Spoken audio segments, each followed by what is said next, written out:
କାହା ସହ କିପରି କଥା ହେବେ। ମାଙ୍କ ସହ ପ୍ରେମରେ କଥା ହୁଅନ୍ତୁ। ବାବାଙ୍କ ସହ ସମ୍ମାନରେ କଥା ହୁଅନ୍ତୁ। ପତ୍ନୀଙ୍କ ସହ ସତ୍ୟତାପୂର୍ଣ୍ଣ କଥା ହୁଅନ୍ତୁ। ଭାଇଙ୍କ ସହ ହୃଦୟରୁ କଥା ହୁଅନ୍ତୁ। ଭଉଣୀ ସହ ସ୍ନେହରେ କଥା ହୁଅନ୍ତୁ। ପିଲାଙ୍କ ସହ ଉତ୍ସାହରେ କଥା ହୁଅନ୍ତୁ। ସମ୍ପର୍କୀୟଙ୍କ ସହ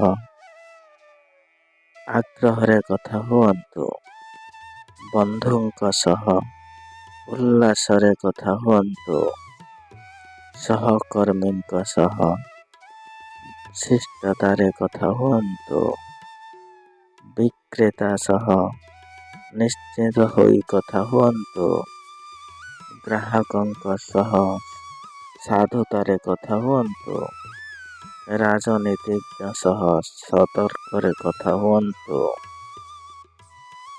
ଭଗବାନଙ୍କ ସହ ନୀରବରେ କଥା ହୁଅନ୍ତୁ। ତାହେଲେ ଆପଣ ଜୀବନ ସଫଳତାପୂର୍ଣ୍ଣ ହୋଇଯିବ।